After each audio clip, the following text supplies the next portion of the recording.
एक बार की बात है, कहीं दूर एक कुटिया थी जिसमें एक जिन रहता था। उसका एक बड़ा ही खूबसूरत बगीचा था। उस छोटे से बगीचे में कई तरह के खूबसूरत पेड़ और फूल थे जिन्हें वो बड़े प्यार से रखता था।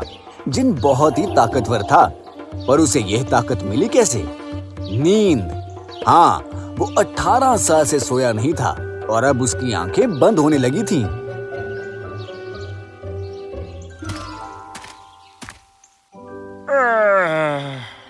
चलो अब वक्त हो गया है। ओ मेरे प्यारे फूलों, अब मुझे जाकर सोना चाहिए, पर जब तक मैं सोऊंगा तब तक मेरा जादू तुम्हारा ध्यान रखेगा। उसके बाद वो 18 साल के लिए गहरी नींद में सो गया। उसके बगीचे के सारे फूल उसे बहुत प्यार करते थे, पर वो कहीं ना कहीं दुखी भी थे क्योंकि वो अकेला रहता था। उसे एक दोस्त की जरूरत है। मुझे ये हवा बता रही है कि यहाँ बहुत सालों से एक सुंदर सी परी रह रही है। हमें उससे बात करनी चाहिए। हाँ, सही कहा तुमने।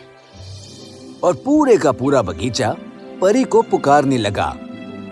हेलो मेरे प्यारे फूलों, तुमने मुझे यहाँ क्यों बुलाया? फूलों ने उसे अपने मालिक के बारे में बताया और कहा उसे एक दोस्त की जरूरत है। तुम सब अपने मालिक से कितना प्यार करते हो, तो ठीक है, मैं तुम्हारे मालिक को एक प्यारा बच्चा देती हूँ। और फिर उसने एक पेड़ के नीचे बहुत ही विशाल पन्ने का अंडा रख दिया। जैसे ही तुम्हारा मालिक उठेगा, ये अंडा टूट जाएगा। तब तक इसका ख्याल रखना। Good bye. 18 साल तक फूल इंतजार करते रहे कि उनका मालिक उठकर कब इस अंडे को देखे।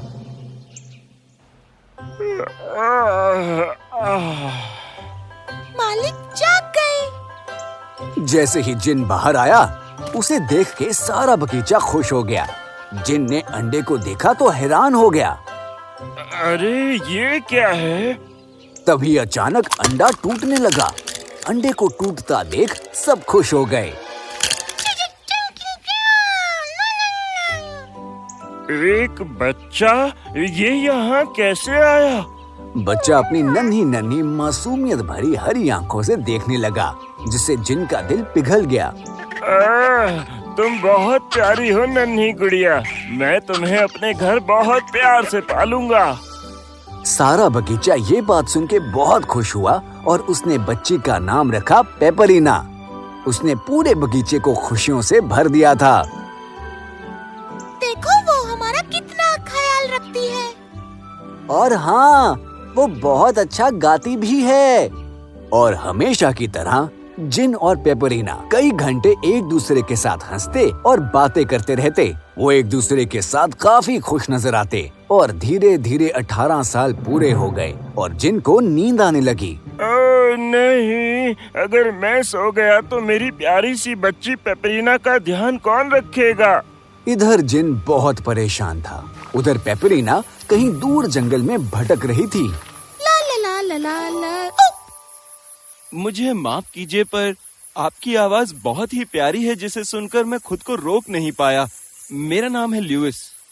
मैं हूँ पेपरीना। धीरे धीरे दोनों बातें करने लगे और जल्द ही एक दूसरे में खो गए। सुनो पेपरीना, तुमसे ज्यादा खूबसूरत लड़की मैंने आज तक नहीं देखी। क्या तुम इसी वक्त मुझसे शादी करोगी और मेरे साथ मेरे महल चलोगी? हाँ, मैं भी तुमसे शादी करना चाहती हूँ, पर मुझे अपने पिताजी से पूछना होगा। चलो, मैं उन्हें मना लूंगी। जैसे वो घर पहुंची, उसने लुइस को झाड़ी के पीछे छिपा दिया और फिर पिताजी से बात करने चली गई। पिताजी, मुझे आपसे कुछ बात करनी है। हाँ बोलो मेरी बच्ची। पिताजी, जब आप आने वाले 18 सालों के लिए सो जाएंगे, तो मैं यहाँ अकेले क्या करूँगी? जिन के चेहरे की हंसी उड़ गई क्योंकि वो भी यही सोच रहा था। खैर, मैं भी यही सोच रहा था कि तुम बड़ी हो गई हो तो तुम्हारी शादी कर देनी चाहिए। तो मैं तुम्हारे लिए जल्दी एक लड़का ढूंढता हूँ। सच्ची? पर वो लड़का तुम्हारे लायक होना चाहिए। कोई ऐसा जो बहुत ही खूबसूरत हो? क्या? नहीं, मेरा मतलब था। उसने बिना पूरी बात सुने ताली बजा दी। इतने में लुइस झाड़ी से बाहर आ गया।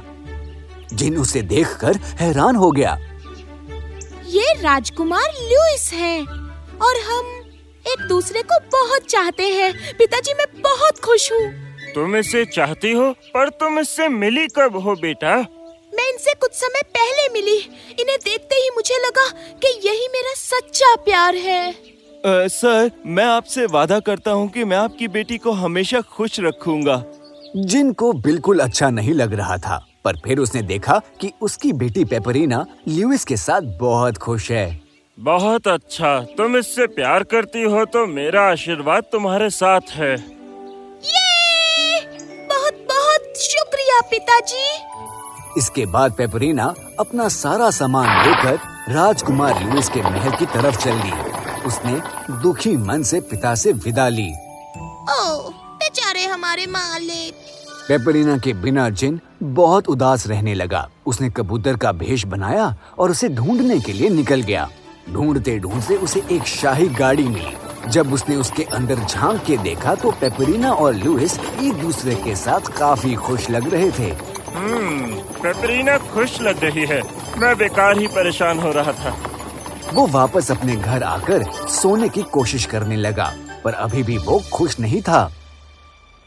ये अच्छी बात नहीं है, पर मुझे फिर जाकर एक बार देखना चाहिए। उसने इस बार चील का भेष बनाया। काफी दूर उड़ने के बाद उसने शाही गाड़ी को राजकुमार के महल में जाते हुए देखा। उसने देखा तो वो दोनों एक दूसरे के साथ काफी खुश लग रहे थे। ये वाकई एक दूसरे को चाहते हैं। अब मुझे इस बात पर भरोसा हो गया है कि पेपरीना मेरे बिना खुश रहेगी। आखिरकार जिन को भरोसा हो गया कि उसकी बेटी खुश है और वो सो गया। शादी के कुछ सालों तक तो लुइस पेपरीना के करीब रहा, पर जल्द ही उसे अपने राज्य के काम से बाहर जाना पड़ा और पेपरीना अकेली रह गई। लुइस बहुत ही सुंदर था, जिसकी वजह से काफी लड़कियां उस पे मरती थीं। वो सब पेपरीना से जलती थीं और हर वक्त उसे तंग करती रहती। ये कैसा अजीब सा नाम है, पेपरीना। मेरे पास एक कुत्ता था जिसका नाम सिनेमन था।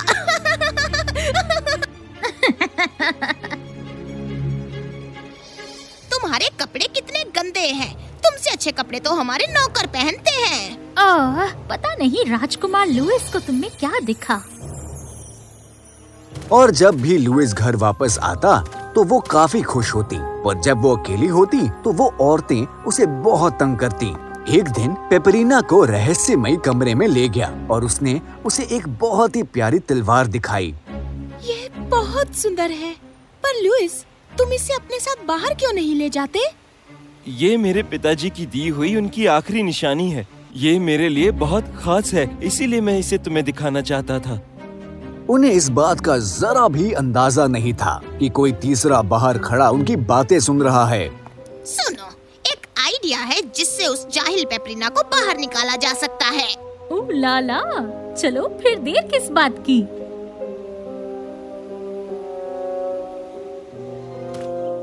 अगले दिन जब राजकुमार लुइस अपने बगीचे में घूम रहा था तो उसे कुछ दिखाई दिया।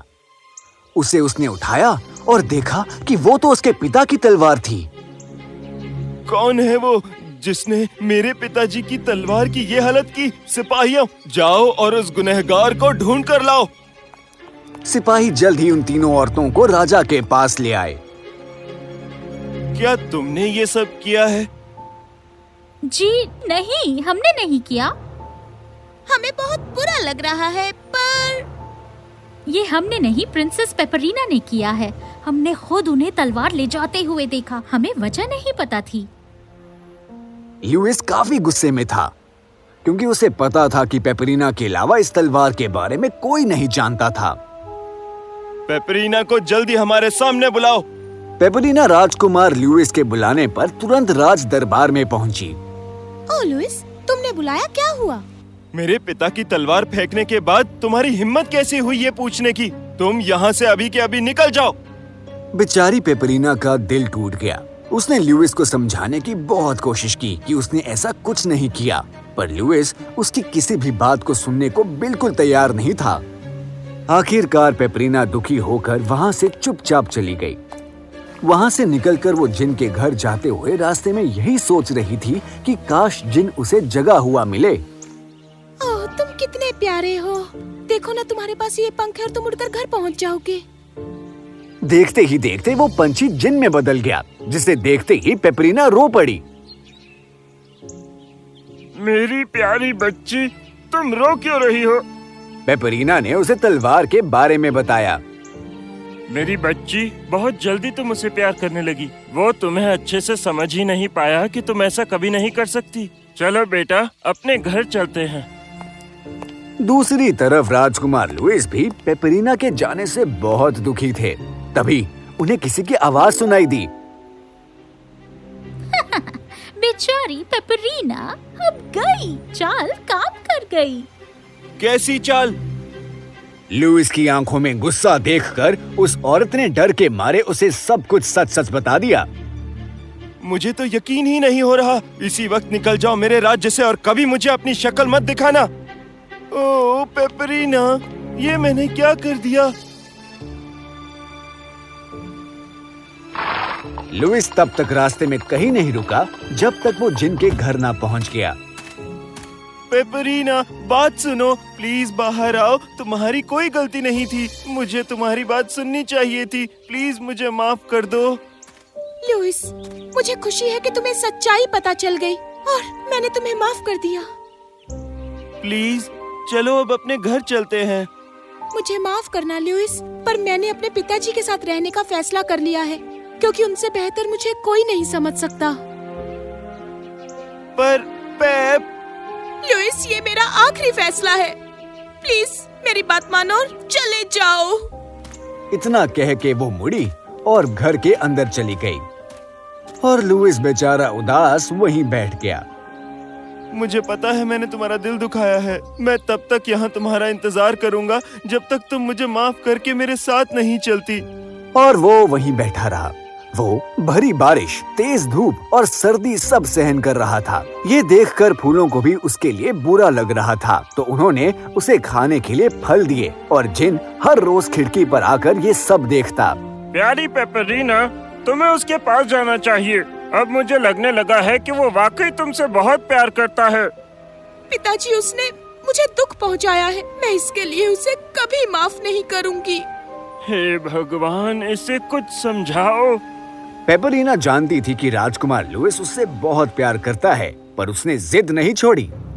पेपरीना, लगता है आज रात भयानक तूफान आने वाला है। अब तो मान जाओ। क्या? मुझे उस बेचारे के लिए बहुत बुरा लग रहा है।